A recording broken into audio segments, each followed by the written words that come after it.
Hello dear student, देखिए आज का टॉपिक है हमारा कूलम्ब्स लॉ। आज हम इसकी स्केलर फॉर्म पढ़ेंगे, फिर नेक्स्ट लेक्चर में हम इसकी वेक्टर फॉर्म को भी एक्सप्लेन करेंगे। जैसा मैंने पहले बोला है, दो टाइप की फोर्स होती है, force of attraction, force of repulsion. Charge के बेस पे पॉजिटिव चार्ज है या नेगेटिव चार्ज है। कंसीडर कीजिए जैसे आपके पास दो बॉडीज़ हैं, दोनों बॉडीज़ के ऊपर क्या है, पॉइंट चार्ज है। पॉइंट चार्ज क्या होता है, स्मॉलेस्ट चार्ज। मान लीजिए आपके पास एक बॉडी चार्ज है Q1 और एक चार्ज है Q2 और दोनों सेम चार्ज है। अगर ये पॉजिटिव है तो ये भी पॉजिटिव है, अगर ये नेगेटिव है तो ये भी नेगेटिव है। तो कल मैंने आपको बोला था जब सेम चार्जेस होते हैं तो उसमें क्या होती है, फोर्स ऑफ रिपल्शन। इसने इस तरफ फोर्स लगाई और इसने इस तरफ फोर्स लगाई। And what is r is the distance between two point charges. Similarly अगर हम कंसीडर करते हैं दोनों पॉइंट चार्जेस ऑपोजिट हैं, मान लीजिए ये पॉजिटिव है और ये नेगेटिव है, तो इसमें फोर्स कौन सी आ जाएगी स्टूडेंट्स, फोर्स ऑफ अट्रैक्शन। तो दोनों एक दूसरे की तरफ अट्रैक्ट होंगे, ठीक है। तो कूलम्ब्स लॉ क्या बोलता है, ये बोलता है जब भी फोर्स ऑफ अट्रैक्शन या रिपल्शन होगी दो पॉइंट चार्जेस में, तो वो डायरेक्टली प्रोपोर्शनल होती हैं किसके, प्रोडक्ट ऑफ चार्जेस। हम इसको लिखते हैं, मान लीजिए F आपकी फोर्स है, फोर्स ऑफ अट्रैक्शन और रिपल्शन, ये डायरेक्टली प्रोपोर्शनल होगी प्रोडक्ट ऑफ देयर चार्जेस। हम चार्जेस के प्रोडक्ट को मॉड में लेते हैं, जैसे Q1 है, ये Q2 है। हम मॉड में क्यों लेते हैं, क्योंकि कोई पॉजिटिव होता है कोई नेगेटिव होता है, तो जब मॉड में कोई भी वैल्यू आ जाएगी वो एट द एंड आपको पॉजिटिव ही मिलेगी। तो हम इसको मॉड में रखेंगे Q1 और Q2, इसको हम फर्स्ट मान लेते हैं। आगे पढ़िए, और inverse and inversely proportional to the square of distance between them. तो यही फोर्स जो है ये इन्वर्सली प्रोपोर्शनल होगी स्क्वायर ऑफ डिस्टेंस। हमने डिस्टेंस क्या रखा है, स्मॉल, और बिटवीन देम, तो हम इसको कंसीडर करेंगे सेकेंड। दोनों फोर्स ये होगी डायरेक्टली प्रोपोर्शनल और ये होगी इन्वर्सली प्रोपोर्शनल। अब हम क्या करेंगे स्टूडेंट, हम इनको कंबाइन करेंगे। Combining equation first and second comma we get, तो क्या मिलेगा हमें, फोर्स प्रोपोर्शनल, ये डायरेक्टली है Q1 Q2, आप मॉड हटा भी सकते हो अभी, अपॉन आर स्क्वायर। तो आफ्टर कंबाइनिंग हम जब प्रोपोर्शनलिटी के साइन को खोलेंगे, यहाँ पे एक कांस्टेंट आ जाता है जिसको हम बोलते हैं K, Q1 Q2 upon r square. तो K क्या होता आपका, where K is constant of proportionality and is known as, क्या बोलते हैं इसको, electrostatic force constant. Electrostatic force constant, ठीक है। और K की वैल्यू होती क्या है, K is equals to 1/4 pi epsilon naught, ठीक है। K आपकी क्या होती है, 1/4 पाई एप्सिलॉन नॉट। हम इसकी वैल्यू को पुट करेंगे अब इक्वेशन थर्ड में, इसको थर्ड मान लीजिए। Put the value of K in equation third comma, तो क्या मिलेगा हमें, F is equals to K की जगह आ जाएगा 1/4 pi epsilon naught Q1 Q2 upon r square. तो ये होता है आपका फाइनली फोर्स है कूलम्ब्स लॉ। अब यहाँ पे ये लिख लेते हैं, ये एप्सिलॉन नॉट था क्या, इसके बारे में पढ़ा नहीं हमने। Where epsilon naught is permittivity of free space. अब देखिए परमिटिविटी का मतलब क्या होता है, आपको यहाँ से समझ आ जाएगा। देखिए जैसे ये दो बॉडीज़ थी, इन दोनों में क्या था, फोर्स ऑफ रिपल्शन। बीच में कोई मीडियम तो था ना, जैसे हम किसी से कम्युनिकेट करते हैं तो बीच में मीडियम होती है, एयर हो गया, वाटर हो गया, कुछ भी हो गया जो मीडियम होता है। लेकिन हम ये यहाँ पे क्या है, फ्री स्पेस हम कंसीडर करें, ये क्या है, वैक्यूम है।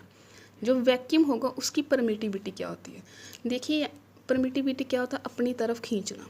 अगर ये यहाँ से सिग्नल भेज रहा है Q2 को, तो अगर बीच में जो मीडियम है वो ही सारे सिग्नल अब्जॉर्ब कर ले, मतलब परमिट कर ले अपनी तरफ, तो आगे क्या जाएगा, कुछ भी नहीं, नथिंग। तो यही बोल रहा है कि जो परमिटिविटी होती है वो क्या होनी चाहिए, लो होनी चाहिए। जितनी परमिटिविटी लो होगी उतनी ही फोर्स ऑफ अट्रैक्शन और रिपल्शन क्या होगी, हाई। तो तभी परमिटिविटी यहाँ पे क्या है, इन्वर्सली, जितनी परमिटिविटी लो होगी उतनी फोर्स ऑफ अट्रैक्शन और रिपल्शन हाई होगी। तो समझ आए यहाँ पे परमिटिविटी का कंसेप्ट। ये परमिटिविटी है फ्री स्पेस की। अगर बीच में मीडियम होगा, वाटर, एयर, जो भी मीडियम होते हैं आपके, तो यहाँ पे परमिटिविटी का कंसेप्ट कुछ और आ जाएगा। तो सबसे लो परमिटिविटी किसकी होती है, आपकी फ्री स्पेस की। नेक्स्ट हम फाइंड करते हैं यूनिट्स एंड डायमेंशन ऑफ के। हमने पीछे निकाला F फिजिकल्स टू क्या आ रहा था हमारा, K Q1 Q2 upon R square. हमने K के फाइंड करने हैं यूनिट्स, तो K को हम यहाँ रखेंगे F के साथ R का स्क्वायर का प्रोडक्ट अपॉन Q1 Q2। तो हमने यहाँ पे K की यूनिट्स निकालने हैं, Q1 Q2। तो K के फोर्स आपको पता क्या होता है, फोर्स के यूनिट्स क्या होते हैं, Newton. And R is the distance, तो डिस्टेंस को कैसे लिखते हैं, मीटर। तो स्क्वायर आ जाएगा मीटर का। और चार्ज के आपको पता क्या होता है, कूलम। तो 2 टाइम कूलम है तो कूलम स्क्वायर। तो हमारे फाइनली यूनिट्स क्या आ गए K के, न्यूटन मीटर स्क्वायर पर कूलम स्क्वायर। तो ये आ गया आपके SI unit of K। Similarly हम इसके डायमेंशंस निकाल लेंगे। तो डायमेंशंस के लिए क्या आएगा, K इज इक्वल्स टू, यही जो हमने निकाला यहाँ पे, F R square Q1 Q2। Force की डायमेंशन आपको पता क्या होती है, हमने पहले निकाली थी। फोर्स क्या होता है, ml T माइनस 2। और R क्या होता है, डिस्टेंस। तो डिस्टेंस क्या आ जाएंगे, L स्क्वायर अपान चार्जेस के हमने निकाले थे, तो क्या होता है, एम्पियर और T, AT 2 टाइम्स आ गया। तो जब हम फाइनली इसको निकालेंगे तो क्या बन जाएगा, M L2 और 1 कितना हो गया, 3 टाइम्स L। T यहाँ पे -2 है, ये T 2 टाइम हो जाएगा प्लस का, ऊपर जाएगा तो 2 टाइम हो जाएगा माइनस का। और ये A भी 2 टाइम होगा, नीचे ऊपर जाएगा तो 2 टाइम माइनस का। तो फाइनली हम इसको लिखेंगे M1 L3 T -4 और A -2। ये हो गई डायमेंशंस आपकी K की। चलिए स्टूडेंट्स, अब हम फाइंड करते हैं units and dimensions of epsilon not, permittivity of free space. हमने पीछे फाइंड किया, जैसे सिमिलरली हम यूज़ कर लेंगे। जैसे हमने के क्या था हमारा, इलेक्ट्रोस्टैटिक फोर्स कांस्टेंट। तो क्या होता है कि आपने दिखाया था 1/4 पाई एप्सिलॉन नॉट। तो हम यहाँ पे एप्सिलॉन नॉट को निकालेंगे, तो इसको हम यहाँ ले जाएंगे। Epsilon naught is equals to 1/4 pi K. 4 पाई क्या होता है, कांस्टेंट होता है, तो हम इसको डिस्कार्ड कर सकते हैं।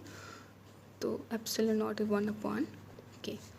तो प्रीवियस हमने अभी पीछे हमने के डायमेंशंस निकाले थे। तो के डायमेंशन क्या आए थे अभी हमारे पीछे, 1 क्या आया था, न्यूटन मीटर स्क्वायर पर कूलम स्क्वायर। तो परमिटिविटी के यूनिट्स क्या आ जाएंगे स्टूडेंट्स, न्यूटन इन्वर्स में हो जाएगा, मीटर भी इन्वर्स में, और कूलम किस में आ जाएगा, पॉजिटिव के। तो ये हो गया आपके SI unit of epsilon not. अब नेक्स्ट हम इसकी डायमेंशंस को कर लेते हैं। Dimensions of epsilon not. तो हम यहाँ से इसकी डायमेंशंस को भी फाइंड कर सकते हैं। क्या है आपका एप्सिलॉन नॉट, 1/k।